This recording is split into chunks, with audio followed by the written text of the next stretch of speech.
Hello and welcome to CR Wrestling Commentary. Cedric here, giving our thoughts on AEW's Revolution. It needs to revolve right back up out that dough and try again. That's what it needs to do. We're going to start off with this. There's nothing good to say about this show. Matter of fact, it's AEW. There's nothing good to say about it. So if you want to hear us say only good things about it, you might as well beat up the street because it ain't happening here. All right? This is terrible. AEW, you are a fail whale, okay?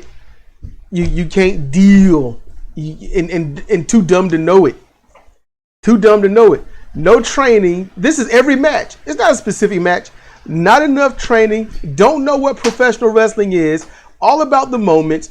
Don't care about the long haul of it. Don't care to attempt the long haul at it. All it's got is spots, moments. They are spot monkey moments. That's what they are. Yep. That's. I'll put it in layman's terms. AEW sucks. Okay. I didn't take notes. Don't even care to because I'm going to breeze through this crap. Pre-show match: Britt Baker, Rebel versus Thunder Rosa and Riho. No. Only one worth a damn in that match was Thunder Rosa. Thunder Rosa is always a stellar performer, but you can only do but so well when you're not working with folks who don't know how to do their job. If you watch that match, you'll see multiple times where Thunder Rosa has to look like an idiot because their timing was off. She's like, "Hey, I did this. Be here," and they're like, "What? Do what?" God damn, y'all! And she looked awesome as always in her gear and her face paint. I'm a sucker for blue, so you know how I feel. You know, Thunder Rosa. Look, as a wrestler, this is where I'm coming from. I love you so much, and it pains me to see you subjected to AEW crap. It really does. But the very basis of this is, they got to have somewhere to work. So there you go. AEW is national exposure. But what are you exposing, though? Mm-hmm. Okay. Yeah, Rosa, she lost that match, didn't she? I believe so, yeah. Yeah, some crap like that. Yeah. It don't matter. That's how bad it is. They don't even care who win and lose. They just care about the spots. Did you get the spot? Did you do the move correctly? Did excrement call the move properly? Usually no. And I ain't gonna lie, y'all. When it comes to Excalibur, I have for months. I'm like, just respect his name, respect it. Tonight, I wanted. Last night I watched Dark. Ew. And then I watched this pay-per-view, which is on the same level as Dark, which is the same level as Dynamite. So what good is having up-and-coming talent when your top talent is just as good as the rookie talent? Just think about that. But as for Excalibur, I get it. I didn't understand, or maybe I'm seeing it different from Jim Cornette when he kept saying he called it like a mark in his mom's basement. First of all, I'm going to tell you right now, I ain't got that kind of money to have a basement at my mom's. My mom's basement, you know how tall it is? About 2.5 feet. It's a crawl space. If you can crawl in that space. You know how big our basement is here?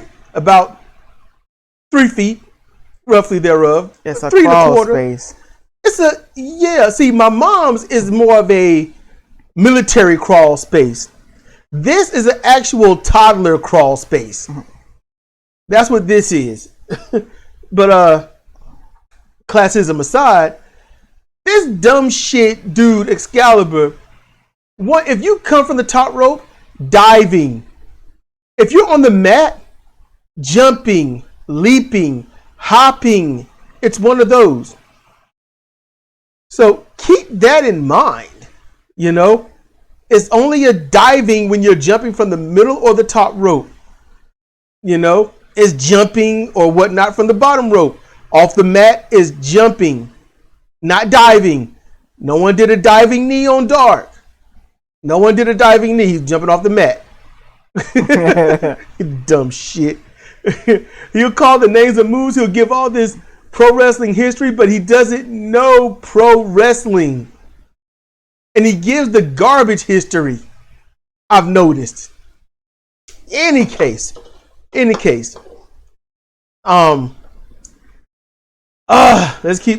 keep going. First match. The first match. Tag team title match. First match. Well, yeah, it was. See, I got this other thing here, and it's just, AEW World Tag Team is a world tag team, but not defended around the world or by other people from other nations. But let's digress. And it was the Young Bucks versus somebody. The Young Bucks as champion versus Chris Jericho. Oh yeah, Chris Jericho and motherfucker. Okay, MJF. Okay, so. Goddamn. It was a Young Bucks match. That's all it was. I literally was watching this match. I was like, I am seeing everything from New Japan to Ring of Honor to New Japan to here. I am seeing the same. It's in the same sequence, the same thing. And I'm like, what the world? I'm like, the Young Bucks think they're doing something different when they put on different tights. That's where it is. All the moves are the same. They come in the same order. You got the same broke back brother by the end of the match, hobbling along with kicking out of everything. Everybody kicks out of everything. Hey, sunset flip, destroyer, kick out. Power driver, kick out. Finishing moves, kick out. Non-finishing yet legitimate finishing moves, kick out. Hey, Nick Jackson. Try not to fuck up a spot by front flipping off the top rope and landing on your ass when Jericho is not paying attention. And Jericho looked like, let me get him. Oh, when he sprung board off the rope and just crashed on his back. Like, what the fuck? Cedra and I in stereo. What the fuck was that? We said that shit at the same time. I had to ignore it because hell, I didn't even hear you. I was too busy saying it. I only caught it at the last half of it. But I was like, Jericho's like, this is how he lands splat. Jericho glances. Oh, he looked wobbly in the head. Hey, Jericho, good job working out. Fucking schmuck. Fucking racist piece of shit. Look, that's pretty much a lot of wrestlers, to be honest with you, but ignore that and just garnish them as wrestlers only, because if you really go into their personal lives, you're not going to like anybody. Yeah. You're not. There's somebody that's into raping spastic, plastic, pleather-wearing elephants at night on Sundays, only June 21st. There's someone in there that does that. So watch out. You find out about some stuff. You know, there's some people that jack off with barbed wire snakes, but only in May after 5 p.m. on Fridays. Okay. After Twilight. While watching Twilight. So, watch out. The Young Bucks win this shithole match. Yep. Jericho and MJF is like, we got a promo to do. MJF is like, motherfucker, I'm about to fire you. And Jericho's like, I'm oblivious to everything. Stupid shit. Mm-hmm. Stupid motherfuckers. Oh my fucking God. I don't even know who wrestled next. I don't care. I don't even give a shit. There was a women's title match at some point that the women's champion won. Yeah, well, the AEW Women's Championship. Shida Hikaru versus Masne Yo. That's exactly how you hear that shit in Japan. Mizunami Ryo. And Excalibur pissed me off. Mizunami! Take a sip of vodka every time he says it. Mizunami! Like, did you practice that in the mirror? Probably did. What the fuck? Look, y'all, I ain't gonna say my commentary is amazing, but compared to his, it's amazing. I'm just saying. Look, that match. Let me talk about AEW Dark, okay? Because I already told Cedra this, and she had the same look. Like, what the fuck? Okay, was it Red Velvet? That's her name. I keep wanting to call her Velvet Sky. Okay, Red Velvet. Up there, Excalibur and Taz, they have more candid style conversation and commentary, which is a lot better. But still, he called Red Velvet the #1 contender for the Women's AEW Championship. All right. So I'm like, wait a minute, she's #1 contender. How is she #1 contender? That don't make any sense. How can you be #1 contender when you aren't even in the title match? And just before it, they show Shida versus is going to be Mizunami or what's her name? Rose? What's the native girl? The native beast? Oh, Nyla Rose. It's gonna be one of those two. But Red Velvet is not up there. How you go? I would be like this. If I'm #1 contender, why are they not having their match to see who's going to go against whoever wins between me and Shida? If I'm #1, can you imagine that being the top ranked person in the world, but people who are not are ahead of you? That's like you being first in line and everyone else getting their food. You just standing there. They'd be like, "Yeah, you are first in line. Let me get some mashed potatoes." Yep. Yeah, thanks, man, and walk off. Like, what the fuck? So, and that match was let's kick out of everything. Shida had to go into knee strikes like a video game. I was like, well, that's about the 5th or 6th time she's done that shit. Let's do these power moves too. Kick out of that. Why do they choose finishes that suck?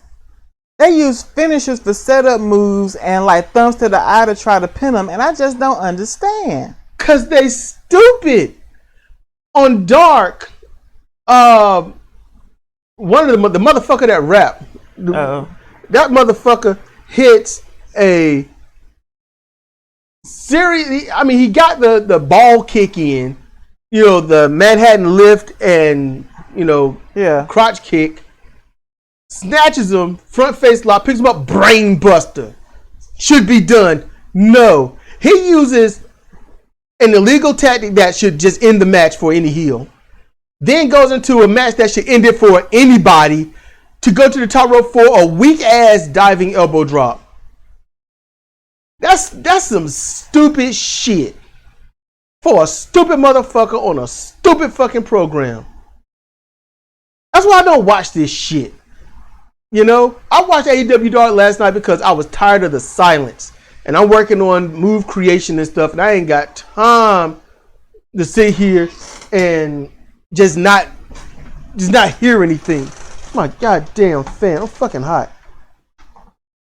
That's why I had the door open. Because it was fucking hot. I'm cold. So, ultimately, Shida wins. How did I know she was going to win after 3 minutes into this match? Simplistically this, because this whole thing was a world thing, it's a joint thing, they're trying to get each other over, so Japan's going to win. I knew Nyla Rose was going to lose, because, as I said it then, while me and Sue was watching that, I was like, you're not going to sit here and say Japan versus US, send someone from Japan all the way to the US to do battle, and lose. Especially to the native beast that loses most of her matches anyway. So you knew Mizunami was going to win. Then damn well when she go to the pay-per-view for the title shot, what's going to happen is she's got to lose. Why? Because Japan, when she goes back with the title to Japan, she's got to be in quarantine for 2 to 3 weeks, sometimes a month, to make sure she doesn't have COVID. Because, they're going down to COVID-ridden Florida. So they're not going to do that. And they're not going to let anybody from, Florida or the U.S. just travel up there in Japan without all the testing. That means it's going to be a month before she's able to wrestle, which means there's no build-up to a title defense, which means that's just meaningless. So, yeah, that was obvious. Now, I admit my heart skipped a beat when I thought that Mizunami was going to win. It was late in the match. And I was like, oh, crap, I don't want to be wrong. That's pretty much what that was. And it kind of struck me. I was like, damn, I'm not watching this to see who wins. I'm watching to make sure that I'm not wrong of my assumption. That is piss poor of them. That's pretty much what got me out of WWE anyway. Everything became so predictable. So then, what's another thing we got here? I ain't gonna get up to that one. We ain't gonna. Oh yeah.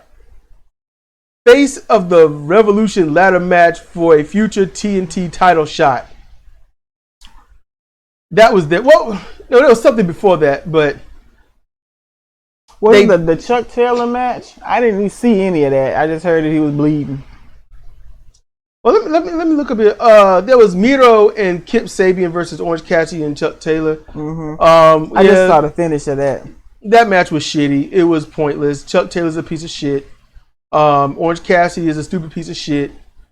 Miro looks great, but beat the shit out of him in the back. Play my music. God damn it, that was so stupid. I get that he's trying to be sinister and a little crafty. I get it. And it did spark a little bit of like, but that's what a face should do, not a heel. I could see Road Warriors doing that. Beat somebody up in the back, play our music. And then they bring them out to the ring beating the shit out of them. Because that's just what a face would do. And Road Warriors weren't even actually faces. They were just neutral people that got a fan following and they got cheered because they were exactly what the people like. People that'll go out and beat the shit out of somebody. Don't you miss that? Yes. Just come out and beat the ever loving shit out of somebody. It's not about spots or how high you can fly or what can explode or none of that shit. It's just laying a motherfucker out, dropping him on his head and going to the back. He's gonna pin him. He's gonna pin him, damn it. He might pin him. He just might try it. He's gonna keep picking him up. What the hell is he doing? Stupid motherfuckers. I don't even know what they have matches for. They kick out of everything. I mean, they have matches. They might as well just lay down in the mat and just kick out. They have matches to please the fans that don't know shit about wrestling, that grew up on the Attitude Era and was trained, taught, and viewed stupid ass garbage wrestling on indie circuits and don't know shit except everything is fake. It's a gimmick, and you just like somebody because they appeal to your like-mindedness in terms of stupidity, or they want to make you happy by destroying themselves. Just lay down on the mat and just kick out. And then you pull out a piece of glass and cut your forehead and then you lay there and you kick out. There you go. And you get up and you do a flip and you do a back bump and then you kick out. It would make sense now, wouldn't it? Kind of giving me an idea for a move though. Okay.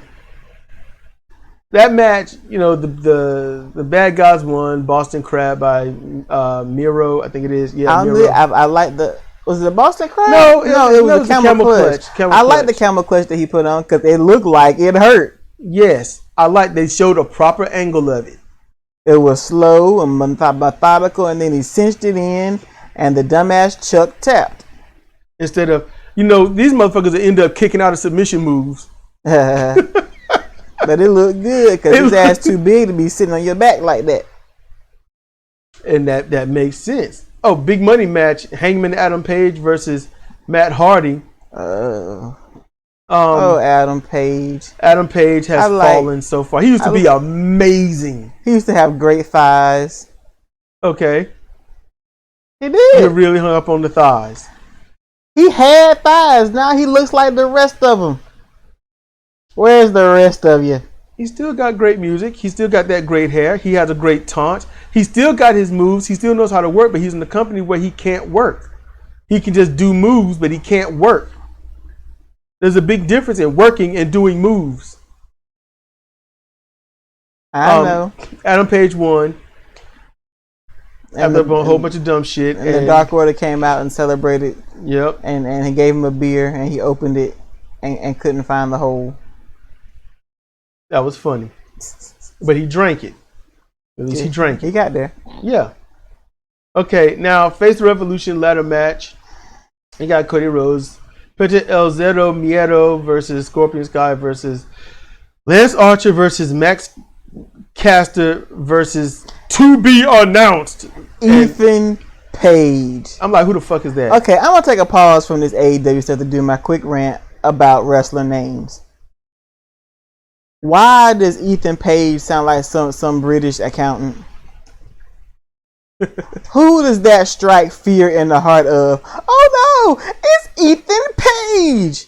What the fuck? What is up with these first and last names for these wrestlers? They're just terrible. These are like folks you went to school with in 6th grade. I don't understand. Introducing Bob Smith. That's how generic these names are. Those were jobbers. They were Baba Canouches. I remember Bob Smith, WWF Superstars. I was just making that up. Those are the two most generic names there ever was and ever will be. Bob Smith was up there quite a bit. I mean, you can at least have a unique first name or a unique last name, but not just like you opened up the old school Yellow Pages and picked some names and there you are. Open up the Yellow Pages and I roll some dice and see if the numbers match. Jonathan Hillside. Okay, that's... Shit. I'm fucking afraid. I just... it don't have to...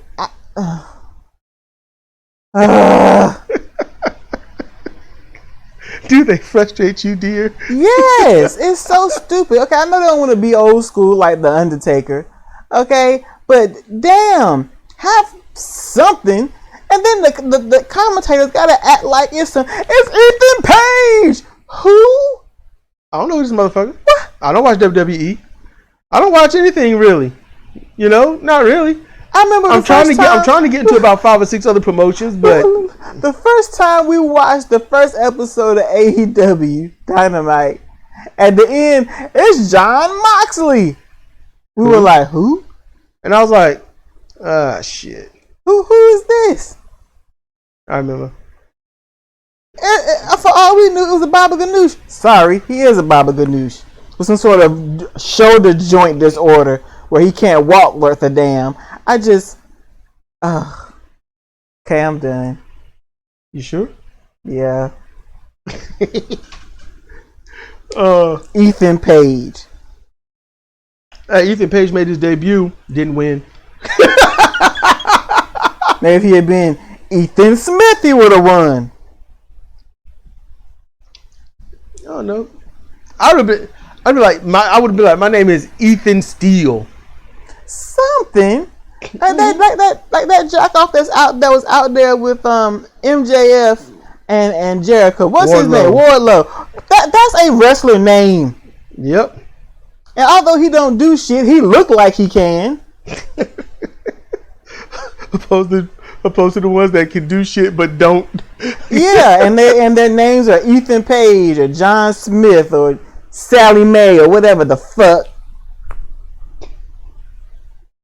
Thunder Rosa, that's an awesome wrestler name. Red Velvet, it's a stripper name, but okay, it works. Yeah. The strippers are named after cake and liquor. Jade Cargill, it's something different. It's not, Mary Wright. And the women know better. Hey, it's Mary Wright. What the fuck? Why do the dudes do that dumb shit? I'm Brian Siegel. Just take any random name, and that's a wrestler now. It takes no originality, no thought at all. They don't even worry about trying to get over. They don't want to. If I wanted to be a gimmick wrestler, my name would be Black Mountain.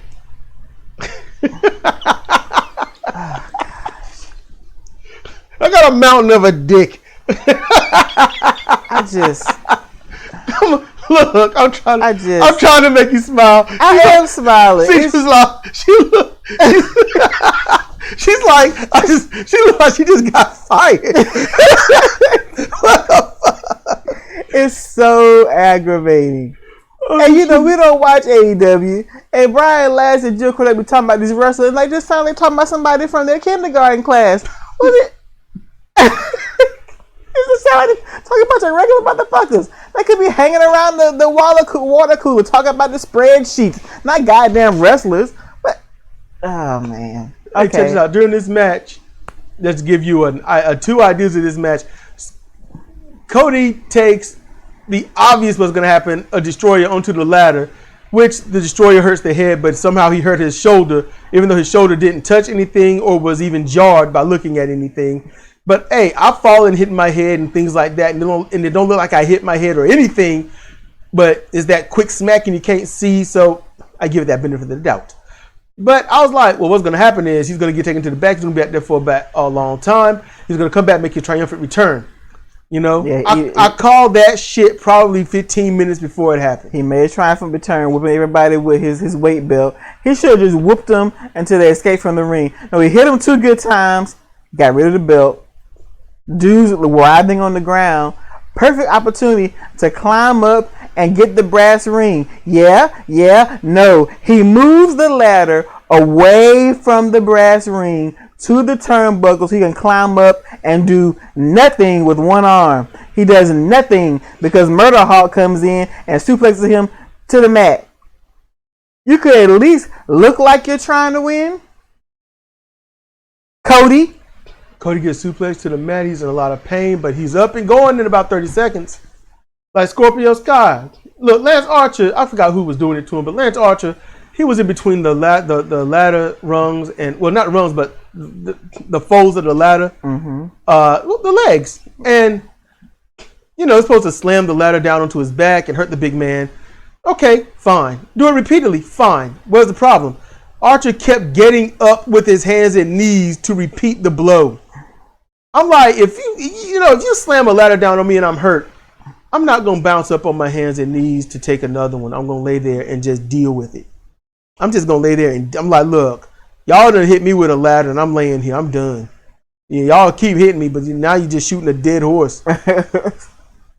And then while he's like that, Scorpio Sky takes a tossing Splash Mountain bomb, beautifully done, onto the ladder, messes up Archer.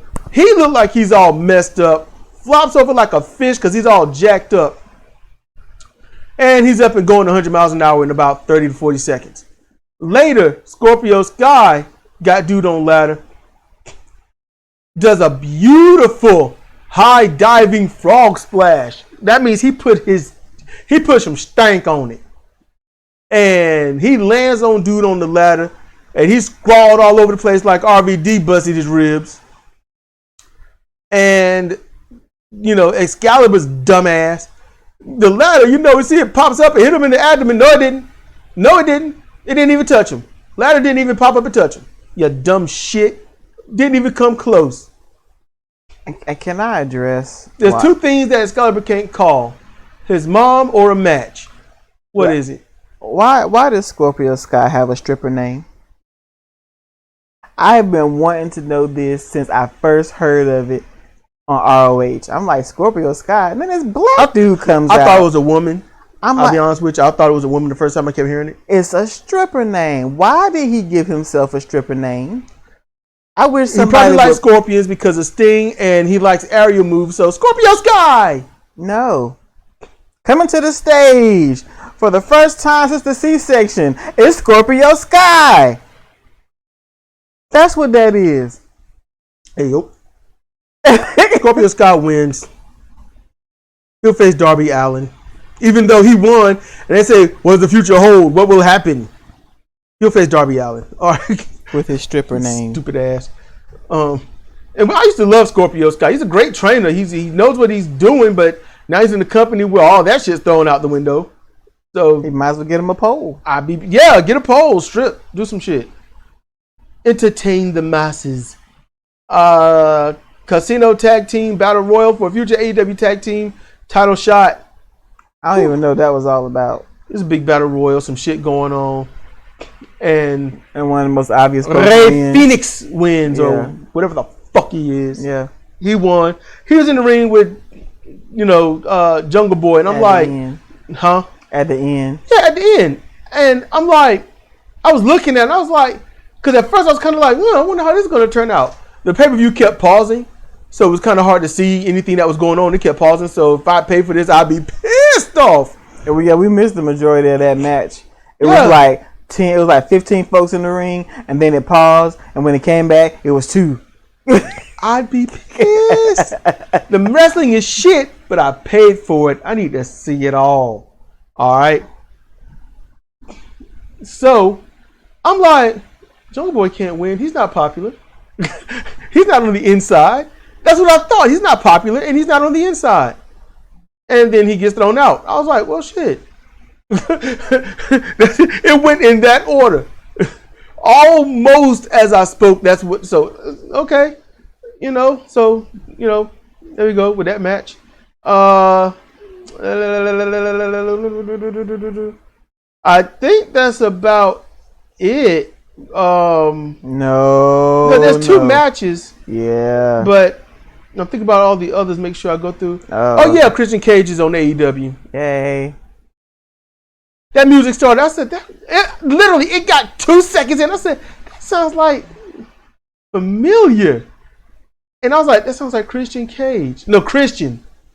And then the way we're doing the countdown, and I just had this, I don't even care. Hey, come to AEW. Why? You get paid a lot of money to not do shit and kick out everything and bury the wrestling industry. Matter of fact, you get to please the great minority of fans out there, while those who used to love professional wrestling look at us and say, well, fuck this. But don't worry, there's a dumb motherfucking money mark that's going to give you a lot of money just because you're a name. He's not buying your talent. He's buying your name. How will I be used? You won't. We do whatever we want in the ring, however we feel like it. He has no say over this shit. Trust me. Just do random shit. The fans are too dumb to notice. Am I going to win a title? Of course. You signed here, didn't you? Everyone who signs here either gets great matches or a title. Trust me. Which one do you think I'll get? It ain't going to be world. We'll probably give you the TNT title in about 2 months or so. Maybe at the next pay-per-view. If you work up a storyline. Well, how do you work your storylines? We don't. God damn, y'all. So then we get to the Philadelphia street fight. Oh, wait, no, it's just a street fight in an undisclosed location. But it's in Philadelphia because I like just Philadelphia has the best street fights. And I've always wondered what a Philly cheesesteak would taste like, but those days are behind us. Now your cheesesteaks come with COVID. Sting and Darby Allin versus Brian Cage and Ricky Starks. So this is all pre-recorded. This was cinematic, like seriously acting like crazy. The match.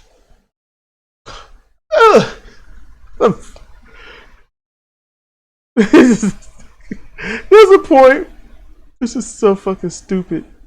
There's a point where a big black man walks out to assist his teammates. We don't know who this black man is on AEW, this big black man.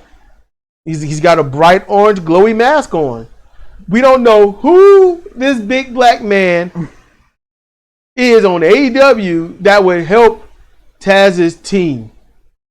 We have no idea. It might be a new wrestler that they didn't say was going to show up in a match that has no publicity to it. No, we know who it is. And then even Taz spoils it. Hey, it's a powerhouse, huh? And I'm like, why is he coming in like nobody's going to know who he is? Literally, that is like robbing a bank, but you wrap pantyhose around your whole body and leave your face out. Stupid motherfuckers. It's stupid. It's painfully stupid. It really is. Oh my goodness. The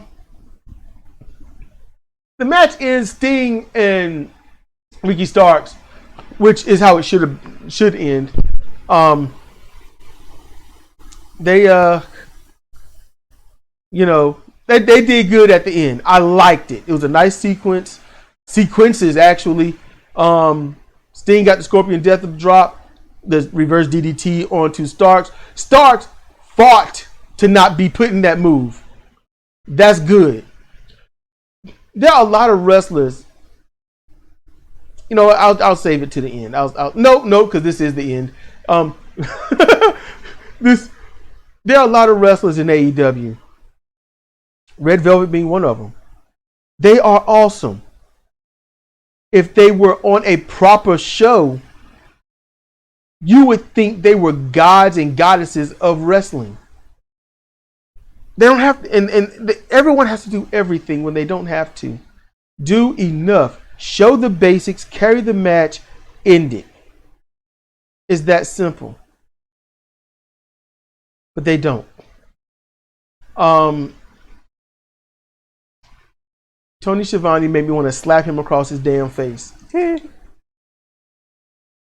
I don't know if he's ribbing or not, but the shit that he says. Darby Allin springboards off the top rope onto the wall, quickly rebounds back into the ring. And Tony Schiavone marks out, he talking about he's climbing the wall. What is it, like a spider? Or something. He didn't climb shit. He jumped off, and before he could start slipping down, using the friction of his shoes on the wall to jump back. It's so obvious. It's so meek. It was a nice trick, and it was really cool. But to add all that shit in there is not necessary on commentary. It's not. And it's a pay-per-view. So if somebody's not watching and then they hear that, and they're like, what? They come running back. It's too late. So it's meaningless to even say it. And then when they're wondering about the whole time, they look all day, every day for the next 2 to 3 days or a week, you know, hoping to see this move. And then when they do see it, they're like, what? It's just that? Then you've really lost a lot of credibility in your commentary. Just saying. This is the shit that kind of exposed the business to me when I was a kid. That, you know, when I was that punk know nothing kid, knew nothing, and I thought wrestling was absolutely real. It's commentary like that exposed the business to me.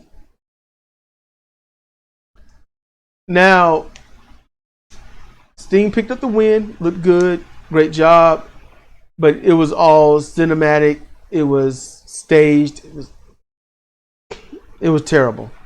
The whole match in general would have looked really good if everything wasn't already set up for some bullshit Money in the Bank in the corporate building thing.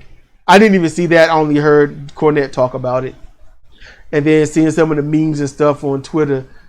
I don't know how to find the memes. They just show up on trending or something, and I click, and then I'm like, oh, you know, I don't know how to work Twitter. I really don't. So let's get to the main event. AEW World Championship Exploding Barbed Wire Death Match. Kenny Omega, champion, versus X. Nope. Jon Moxley. Because let me tell y'all something about Jon Moxley. It's not that he's stupid. It's not that he's a dumb motherfucker that deserves no respect. It's not that he looks like, and I see it, the balding plumber. No, Jon Moxley is a goddamn masochist. And this is the cheapest way that he can get his rocks off. That's really all it is. And this match, okay, I'll be honest, it was going pretty well and decent in the beginning.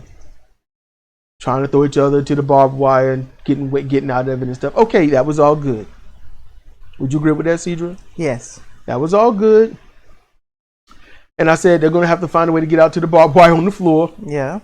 That one spot of barbed wire on you gotta get out on the side of the ring that has it so you can use it. And I was like, they're gonna have to get out there. And when they got on the apron, when they first got on the apron, I said to Cedra, I said, it's AEW and they don't know how to do shit. So it's not that Moxley's gonna get thrown into it. I said they going together. I think those were my exact words. And Moxley builds him with the DDT into it, and they fall into the barbed wire, the fake barbed wire, and I mean it's obviously fake.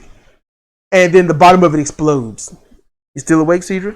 Yes. She ain't saying anything. She got her head craned to the side like, I'm relaxed. And she kicking that foot. I am relaxed, but I am tired. It's been a long day. It has, and you made some good Chinese food. Thank you. I'm gonna get another batch of it. So I said what should happen is you slam Kenny on the floor next to the damn barbed wire, then you jump off onto the barbed wire and stomp on that shit and have it blow up next to Kenny.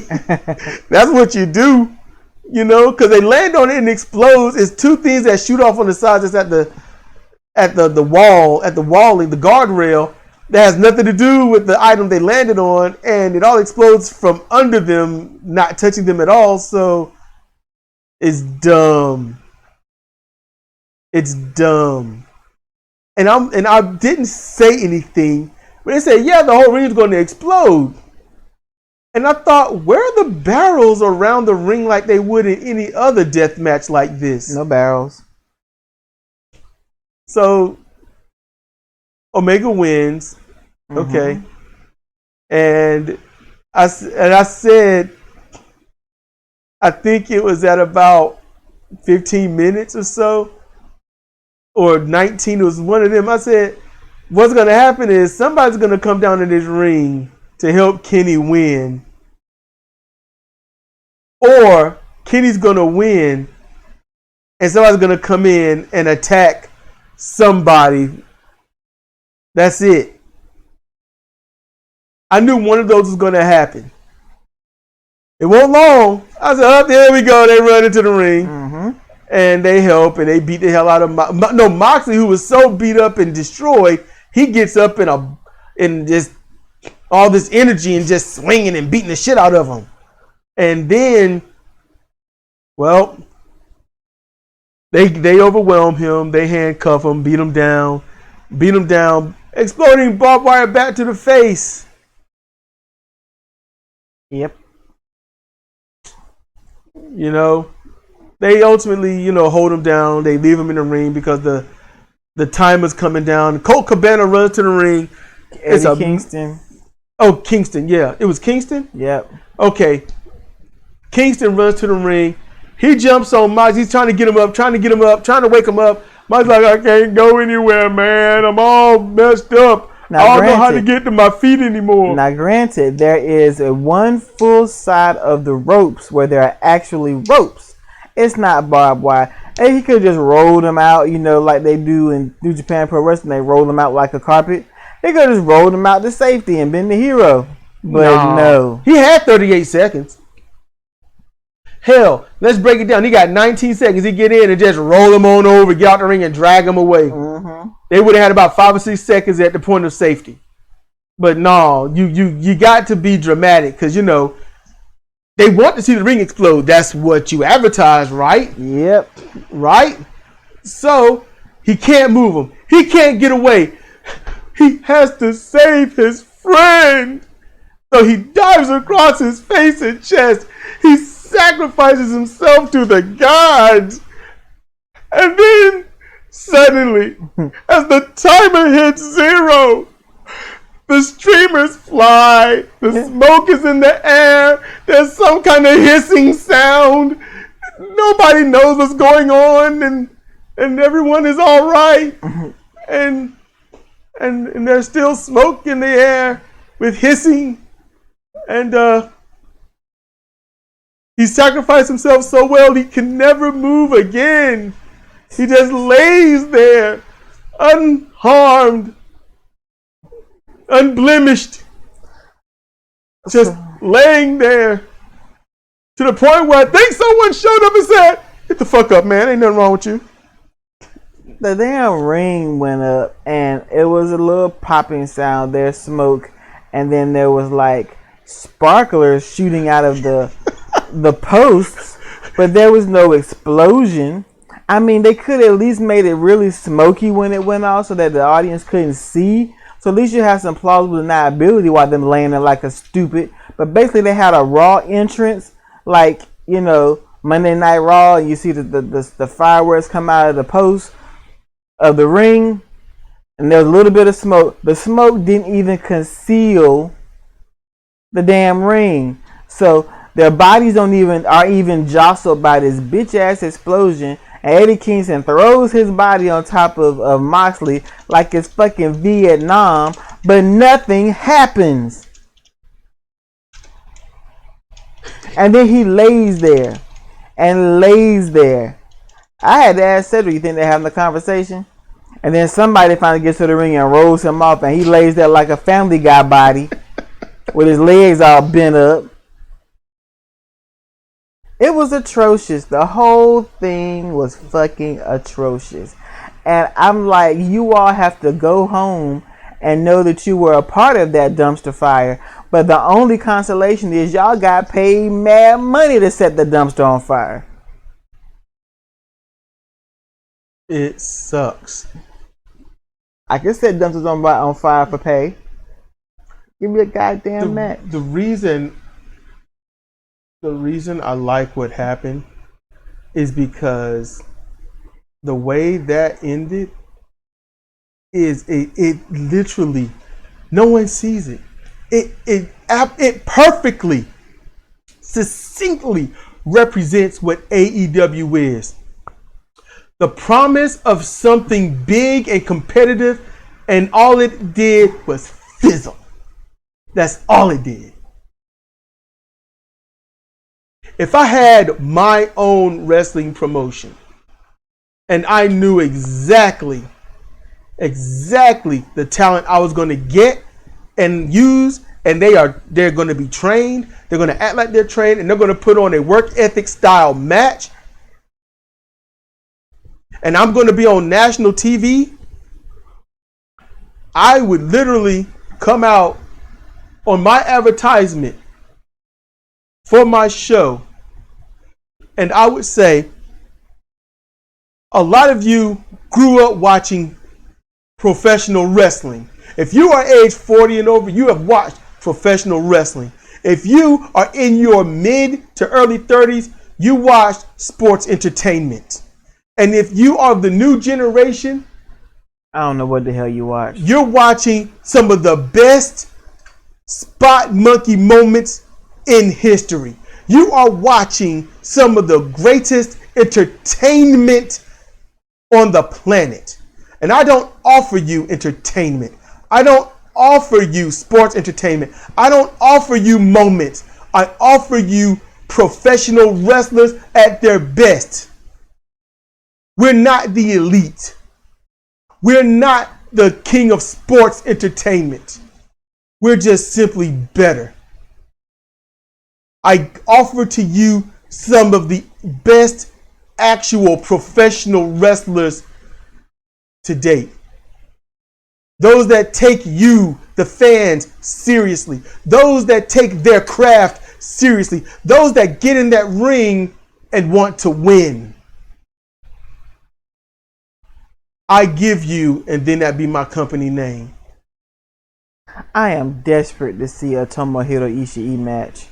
Well, go find one and shut the fuck up. A Shingo match. Minoru. Hell, I would settle for a Clark Connors match right now. And that's not even awesome. Settling. I was getting there. I just can't, man. Don't make me do this again. I'm not. We don't have to. It's been proven. Oh, terrible. I won't gonna pay for this shit. You won't gonna pay for this. I won't gonna ask you to pay for it. I wouldn't ask anyone to pay for it. You know? Hey, granted, if y'all people listening, if y'all want to see it for free, we'll hook you up. But I'm just, certain pay-per-views for free, you don't want to pay for it, we hook you up. Best that we can. But other than that, we ain't watching this shit. And however they show go and whatever cuts out, cut out. But it'll be what it is. It's how we feel. So look, that's all we got, man. 49 minutes and all this. I'm not gonna give them an hour. Close to, but not. Anyway, What are your thoughts on the AEW Revolution? Now, people that don't know or understand what professional wrestling is, they probably thought they saw some of the greatest stuff on the planet. But you don't use absolute finishes as a setup for some old bullshit. If that's how you are, I would hire you just to fire you. Seriously. But then again, my way of thinking has cost me a lot of people that I know and knew. And I have no regrets. I did it first. I don't now. I don't. So, with that said, this has been Cedric and Cedric for CR Wrestling Commentary. Thank you for listening. Good night, everyone.